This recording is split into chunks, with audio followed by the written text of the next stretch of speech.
Assalamualaikum warahmatullahi wabarakatuh. Alhamdulillahirabbil alamin. Allahumma shalli ala Muhammad wa ala ali Sayyidina Muhammad. Pemirsa, bersua kembali kita dalam Indarwanto Hikmatologi, serial monolog sederhana mengajak diri kita masing-masing berpikir dengan kelembut cerdasan hati nurani berdasar kitab suci agama, kepercayaan yang kita yakini.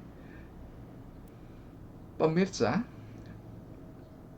17 Agustus 1945 di hari Jumat, dan insya Allah setiap hari Jumat kita mencoba untuk membaca ulang perjalanan sejarah peradaban anak manusia yang ada di bumi Nusantara Indonesia. Tentu yang kita baca adalah pahlawan kusuma bangsa yang telah menorehkan tonggak besar dalam kehidupan kebangsaan berdasarkan Pancasila. Pemirsa, harus diakui bahwa literatur atau pustaka tentang naskah persiapan Undang-Undang Dasar 1945 tidak banyak yang membaca karena kelangkaannya. Hanya bisa dijumpai di sejumlah perpustakaan daerah dan nasional, dan itu pun tidak banyak yang tertarik. Karena itu tidak salah ketika ada seorang alumni di sebuah institut perguruan tinggi ternama mengatakan bahwa masih mengutip topi miring. Maksudnya adalah Profesor Mr. Haji Muhammad Yamin. Nah, dari mana kita bisa mengetahui alur pemikiran sejarah keberadaan Konstitusi Republik Indonesia jika tidak yang salah satunya terlengkap adalah dari Muhammad Yamin? Sungguh kelangkaan ini karena pemerintah tidak mencetak ulang mulai dari tahun 71 hingga sekarang, atau mungkin kami yang kurang informasi. Jadi naskah persiapan Undang-Undang Dasar 1945 ini terdiri dari 3 jilid disusun oleh Profesor Mr. Haji Muhammad Yamin, guru besar hukum konstitusi dan sejarah Asia Tenggara.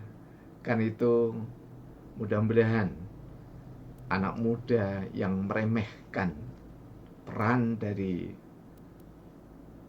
generasi Muhammad Yamin, Soekarno, Kiai Haji Ahmad Dahlan, Kiai Haji Hasyim Asy'ari dan yang lainnya, mudah-mudahan tersadar lewat Iqra, lewat membaca yang seksama, membaca yang disertai dengan hikmat kebijaksanaan. Pemirsa, sungguh sangat tawadhu, sangat rendah hati seorang guru besar hukum konstitusi dan sejarah Asia Tenggara, Profesor Mr. Haji Muhammad Yamin. Mengapa kami katakan demikian? Karena di buku yang beliau tulis pertama, pada jilid pertama, kemudian pada bagian pertama buku tersebut, paling depan adalah naskah proklamasi, kemudian naskah untuk maklumat rakyat Indonesia. Kedua-duanya itu tertanggal 17 Agustus 1945 atas nama bangsa Indonesia, Soekarno dan Muhammad Hatta. Di bagian ini sangat indah pada saat Profesor Mr. Haji Muhammad Yamin menampilkan proses rumusan naskah Undang-Undang Dasar Republik Indonesia tahun 1945. Karena pidato yang justru paling akhir pada BPUPKI, persidangan BPUPKI, itu justru ditaruh yang terdepan, yakni adalah pidato 1 Juni 1945, pidato Soekarno. Secara psikologis boleh jadi seorang Yamin sangat menghargai Bung Karno karena Bung Karno lah sang proklamator, maka diletakkan di depan sendiri. Meletakkan sang proklamator juga berarti menghargai Muhammad Hatta, di mana 1 Juni ini terlahir dari lisan Bung Karno sebutan atau istilah Pancasila yang kemudian diperas menjadi Trisila, diperas menjadi Ekasila. Tetapi pemerasan itu adalah gaya bahasa Bung Karno ketika berpidato, bukan Pancasila diusulkan satu hanya gotong royong, tidak demikian. Ini kami bukan Soekarnoisme, tetapi sebagai akademisi kita harus menundukkan suasana batin ketika proses perumusan Konstitusi 1945 itu.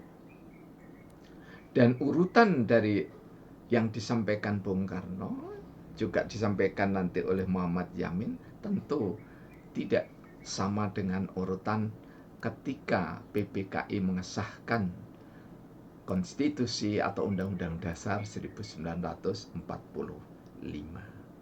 Nah, kemudian Soekarno mengusulkan itu menjadi penguat dari usulan Profesor Muhammad Yamin dan Profesor Supomo. Kenapa disebut penguat? Karena Profesor Supomo karena Profesor Muhammad Yamin tanggal 29 Mei sudah mengusulkan, ya, ada peri kemanusiaan, ada peri ketuhanan dan seterusnya. Itu di dalamnya sangat indah sekali karena ada benang merah yang sangat tajam bahwa Indonesia merdeka itu berdasar pada peradaban Nusantara dan agama. Jadi tidak didasarkan pada agama, satu agama, tetapi didasarkan pada peradaban Nusantara dan agama-agama kepercayaan yang ada di Indonesia. Hal ini dikuatkan tanggal 31 Mei oleh Profesor Supomo bahwa Indonesia merdeka yang integralistik menurut Profesor Supomo itu bukan religius, tetapi Indonesia yang berperadaban, ada nilai-nilai agama di dalamnya, moralitas dijunjung tinggi, budi pekerti yang terpuji. Jadi integralitas dari seorang Supomo adalah integralitas dalam makna kekeluargaan bangsa Indonesia. Seolah gayung bersambut antara tiga atau trio tokoh yang berpidato dengan lebih lengkap dibandingkan dengan pendapat-pendapat 60-an peserta BPUPKI ketika itu. Nah, karena itu pemirsa yang dirahmati oleh Allah, marilah kita terima Pancasila yang sudah final, yang merupakan sumbangsih utamanya dari Profesor Muhammad Yamin, Profesor Supomo, dan Insinyur Soekarno. Mudah-mudahan pembuka ini mampu untuk menyemangati terutama adik-adik mahasiswa sehingga bisa melacak keberadaan dan membacanya naskah persiapan Undang-Undang Dasar 1945 karya Profesor Dr. Muhammad Yamin. Terima kasih. Billahi taufiq wal hidayah. Wassalamualaikum warahmatullahi wabarakatuh.